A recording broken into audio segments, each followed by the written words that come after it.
Hey guys, so in this video we're going to be talking about which supplements can actually be used to actually increase testosterone. We're going to be talking about which supplements have the most evidence, when it's appropriate to actually use them, as well as popular supplements to avoid, and so much more. So let's go ahead and dive right in. Now, before we get going here, I do think it is extremely important to give one major caveat here, and that is that technically speaking, if you structure your diet properly, none of these supplements are absolutely necessary. At the end of the day, the most effective ways to naturally optimize your testosterone levels are to eat a nutrient-rich diet, to exercise properly, to sleep properly, as well as to manage your stress levels and sun exposure. However, if one or more of these lifestyle factors are out of whack and you're finding it difficult to manage, some of these supplements can make a meaningful difference. And then the second caveat that I want to give here is that if you're already young,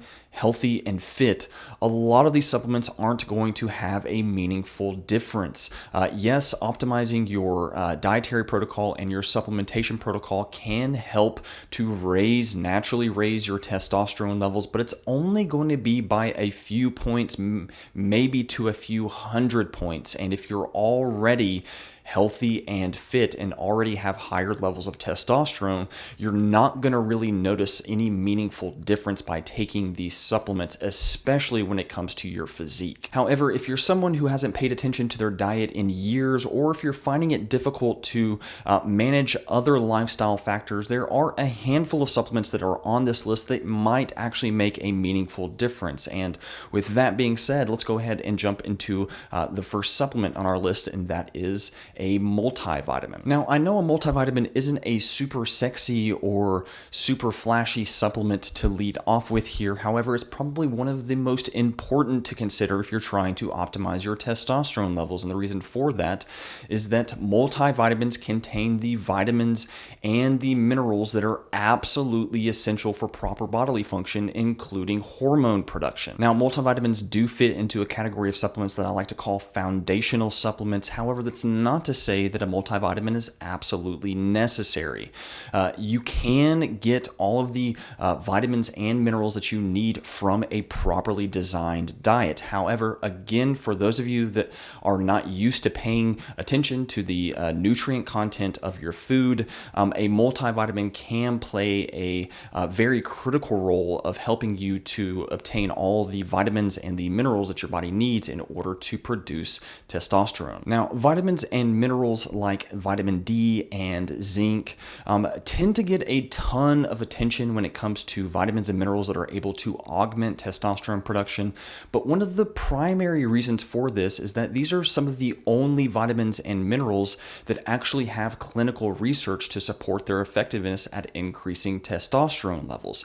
However, with that being said, there are a handful of vitamins and minerals that play some sort of role when it comes to hormonal regulation. And because of this, pretty much all of your vitamins and minerals are important at some degree or another at optimizing testosterone levels. And because of this, if you're not super certain that you're meeting all of your nutrient needs through your diet, a multivitamin can play a critical role of helping to ensure that you're getting all of your vitamins and minerals in order to optimize natural testosterone production. Now, another foundational supplement that I like to include in this list when it comes to vitamins and minerals is magnesium. And the reason for this is there's actually a couple of reasons for this. One is that even if you're taking a multivitamin every single day and you're relying on that multivitamin to kind of cover the gaps in your nutrient intake from your diet, you're likely not going to be getting an appreciable amount of magnesium from your multivitamin. And the reason for that is that your body requires several hundred milligrams of magnesium per day in order to meet just basic bodily functions, including optimal testosterone production. However, it's extremely impractical for supplement manufacturers to include magnesium in a multivitamin without forcing you to take several capsules per day in order to include the magnesium in the multivitamin formula. And so because of this, even if you're taking a multivitamin for the purpose of meeting your vitamin and mineral needs, a separate magnesium supplement is often needed in order to fill that gap in magnesium intake. Now, the second reason that magnesium is such an important foundational supplement to consider is because it's one of the few vitamins and minerals that actually has evidence, clinical research to support its ability to increase testosterone. Now, magnesium appears to do this primarily by lowering levels of sex hormone binding globulin, which frees up more testosterone for biological activity, but it also appears to increase the activity of enzymes involved in testosterone production, reduce oxidative stress in the testes,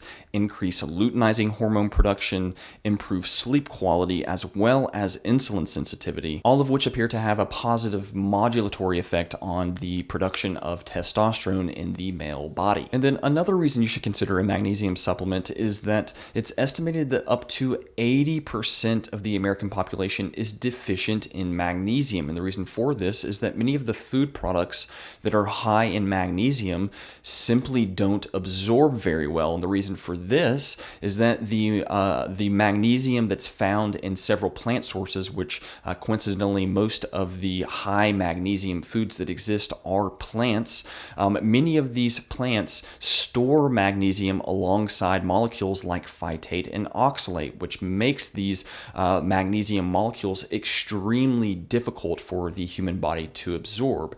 And then many of the animal sources of magnesium, namely fish, most people just simply don't consume a lot of fish. And so unless you do consume a lot of fish, which does contain very high amounts of bioavailable magnesium, you're likely not getting enough magnesium through your diet. Now, there are several ways to supplement with magnesium. One is by simply taking magnesium capsules in the evening time, which has the secondary benefit of improving sleep quality. But one of the preferred ways of taking magnesium supplement is throughout the day by adding it into your drinking water. And this is the method I personally prefer, by adding in things like either magnesium chloride flakes, or by even adding things like Epsom salt into your drinking water. You can kind of increase the magnesium content of your water and thereby increase the daily intake of magnesium. However, there's also another easy way of increasing your magnesium intake throughout the day, and that is with our video sponsor today,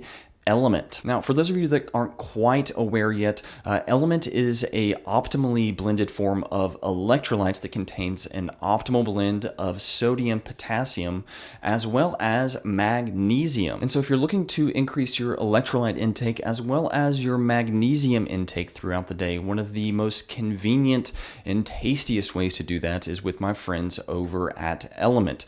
All you have to do is simply open up these individual packets and pour it into your water throughout the day, including the office or the gym or wherever the heck you are, and you have a fantastic drink to help replenish electrolytes. And so if you are interested in something like this, make sure to check out the link down below. They're currently offering you guys a free sample pack with any order, or go to drinklmnt.com/nutrition-library to snag this offer. Now, the third foundational supplement that I want to talk about while we're on the topic of minerals is a supplement known as boron. Now, again, like magnesium, one of the reasons that you should consider taking a boron supplement is because it is not typically found in a multivitamin. It's fairly difficult to get through the diet unless you know exactly what you're doing and are eating like the optimal amounts of dried fruit. But the second reason that you should consider a boron supplement is because it's, again, one of the only micronutrients, one of the only vitamins or minerals that has clinical research to support its effectiveness at increasing testosterone levels. Now, it's not exactly clear exactly how boron increases testosterone levels or improves the function of the testes. However, it is thought that it is able to decrease levels of sex hormone binding globulin, thereby increasing free testosterone. But it's also thought to influence the enzymes involved in testosterone synthesis and breakdown, influence vitamin D metabolism, and could also increase testosterone through its antioxidant and anti-inflammatory activity. Now, Now, again, you can increase your dietary intake of boron through consuming things like raisins and figs and dates and other dried fruits. However, if you know that you have lower levels of testosterone, if you've taken some sort of test, which if you've never had your testosterone levels checked, you can actually find a link to that down in the description. However, if you do know that you have lower levels of testosterone, taking a higher level of boron, say in the range of 10 to 12 milligrams per day through supplementation, might actually be more beneficial than simply increasing your dietary intake through dried fruit intake. If you know that you have lower levels of testosterone, aside from adding in a multivitamin and a magnesium supplement, a boron supplement is one of the better supplements in order to kind of just round out your nutrient intake for the purpose of increasing testosterone. Now, with all of that being said, there is another mineral supplement that I do like to recommend that I would somewhat consider a foundational supplement, even though it's not necessarily, and that is a supplement known as Shilajit. Now, Shilajit has been getting a lot of attention lately for its ability to improve cognition and improve energy levels and mood, but it also appears to have some sort of regulatory function when it comes to testosterone production. And the reason for this is that it's extremely dense in several types of minerals, including macro minerals and trace minerals. Now, one of the reasons that makes Shilajit such a fantastic mineral supplement, aside from the dozens of minerals that are found in Shilajit specifically, is how Shilajit is actually formed. Shilajit is kind of like this black tar-like substance that is formed over thousands of years from the decomposition of plant matter. Now, typically speaking, plants aren't a fantastic source of minerals, as we've previously talked about, because of the phytic acid and the oxalates that are found in these plants that bind to these minerals and render them unable to be absorbed by your body. However, when plants go through a decomposition process like they do during the production of Shilajit, the decomposition process actually breaks down the bond between the minerals and phytate and oxalate. There's this compound that gets produced during the production of Shilajit that's known as fulvic acid that chelates the minerals away from phytic acid and oxalate. And because of this, the minerals that are found in Shilajit are very bioavailable. Now, there does appear to be some other medicinal compounds that are found in Shilajit that can lead to things like improvements in cognition, mood, and energy levels. However, because it's such a fantastic source of minerals, and because there is a solid amount of evidence to suggest that it can, in fact, increase testosterone levels in men, I do typically like to consider it more of a foundational supplement than anything. Now, aside from the foundational supplements of a multivitamin, magnesium, boron, and Shilajit, there's also a category of supplements that I like to call complementary supplements that aren't absolutely needed by your body in order to operate properly, but can be leveraged in certain circumstances to increase testosterone levels. And the first one on this list is ashwagandha. Now, I've made a handful of videos over the year that dive extremely deep into my thoughts on ashwagandha and why I'm a fairly big fan of it in the right context. But the primary reason that I'm such a big fan of ashwagandha in the right context is because of the amount of clinical data to suggest that it can actually increase testosterone in healthy, active males, which is extremely rare. Now, there have been a handful of supplements and nutrients over the years that have been tested and show promise at increasing testosterone levels in hypogonadal men, in fertile men, as well as in rodents. However, there's only a select few supplements that have ever been shown in a clinical setting to increase testosterone levels in healthy, active young males, and ashwagandha is one of those supplements. Now, the primary means by which ashwagandha is able to increase testosterone levels is by reducing cortisol levels and stress levels, as well as influencing thyroid hormone levels, and by influencing various neurotransmitter pathways, all of which seem to have have a positive regulatory function on the production of testosterone. However, it's worth noting here that the reason it's considered to be complementary is because that if you take ashwagandha for too long, or if you take too high of a dosage without taking frequent and regular breaks, there does tend to be some side effects to look out for, namely depressive-like symptoms. And the reason for this is that ashwagandha, because it's so effective at reducing stress levels, can actually cause depression if you're not actually stressed out, because the stress response is actually a response that helps to motivate you and to get you going to actually do things. If you blunt that response too much or too often or too hard, it can lead to depression-like symptoms. And because of this, unless you actually have lower levels of testosterone,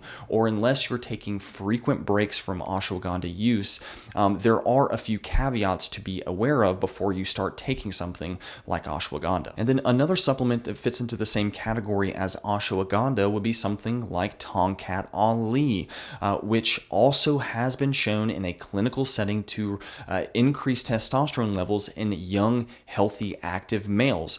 So Tongkat Ali and ashwagandha are essentially the only two herbal supplements that have ever been shown to do this, and it's why I kind of group these together as complementary supplements. Now, another reason that Tongkat Ali is considered to be a complementary supplement is, like ashwagandha, it is an herbal supplement and has historically been looked at as a temporary fix to issues like libido and low testosterone, but there are also some side effects to look out for when it comes to Tongkat Ali use. Now, some of these side effects would include things like insomnia, or even on the flip side of that, some people feel very tired when they take Tongkat Ali, and then some people just get really agitated, and some people also experience joint pain from taking Tongkat Ali. And so, like ashwagandha, Tongkat Ali is not a fail-proof means of increasing testosterone, and because you need to take frequent breaks from it, and because there are side effects that are associated with consuming it for too long or in too high of a dosage,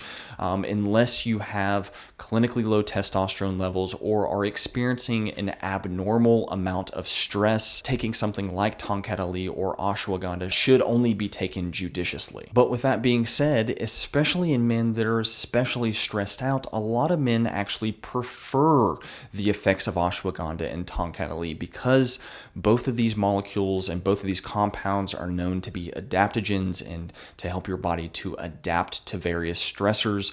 A lot of men that are extremely stressed out actually benefit a lot from taking things like ashwagandha and Tongkat Ali. And so these two compounds can play a fantastic role in the right context, but it's very important to kind of weigh your options and to be aware of the potential downsides as well as the potential upsides before taking something like these. Now, in my opinion, these are the top 6 supplements that any man should consider taking if he's trying to optimize his testosterone levels.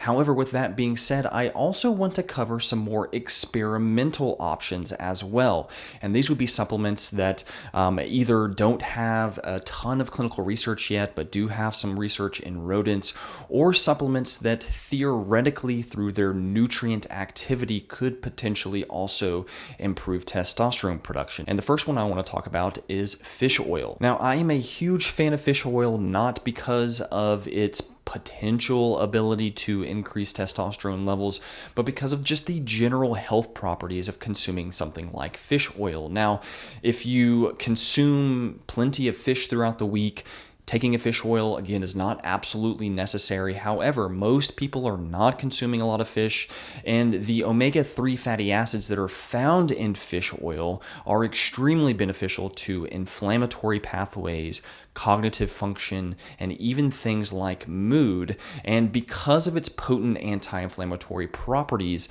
it does appear, and it's possible that it can help to influence and regulate the HPG axis, which is essentially the the axis between the brain and the testes and the communication between the brain to tell the testes to produce testosterone. And by modulating the inflammatory pathway, it might improve this communication and thereby improve testosterone production secondarily. Now, another experimental nutrient that may or may not increase testosterone, the evidence is extremely mixed on this one, is creatine. And again, creatine, like fish oil, because it's such a potent supplement for the purpose of increasing muscle mass in the similar way that fish oil is extremely potent at reducing inflammation.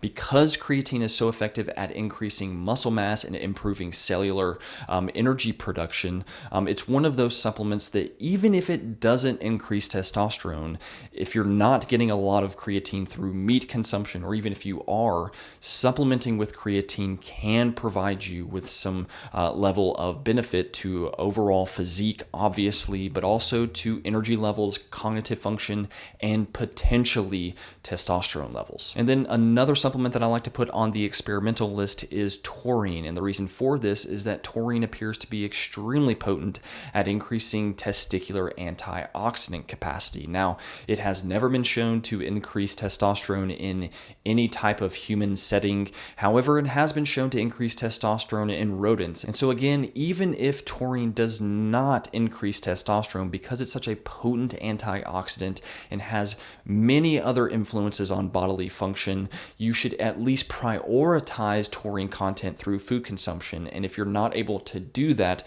consider supplementation. Now, another experimental nutrient that I like to throw on this list is D-Aspartic acid. And this one actually has a fair amount of evidence to suggest that in some situations it might actually increase testosterone.